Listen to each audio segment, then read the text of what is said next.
तर दुसरीकडे मुख्यमंत्री देवेंद्र फडणवीसांनी ठाकरे बंधूंना खोचक टोला लगावलेला आहे। दोन बंधू एकत्र येण्याचं श्रेय मला दिलं, आभारी आहे।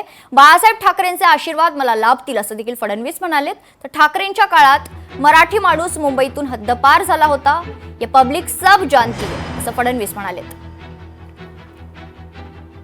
मी राज ठाकरेंचे आभार मानतो की त्यांनी या ठिकाणी दोन बंधू एकत्रित येण्याचं श्रेय मला दिलं। श्रद्धेय बाळासाहेबांचे आशीर्वाद हे मलाच मिळत असतील, पण मला असं सांगण्यात आलं होतं की विजय मेळावा होणार आहे, पण त्या ठिकाणी रुदालीचं भाषण देखील झालं आणि मराठीबद्दल एक शब्द न बोलता आमचं सरकार गेलं, आमचं सरकार पडलं, आम्हाला सरकारमध्ये द्या, आम्हालाच निवडून द्या, हा मराठीचा विजय उत्सव नव्हता, ही रुदाली होती। त्या रुदालीचं दर्शन त्या ठिकाणी आपण घेतलेलं आहे।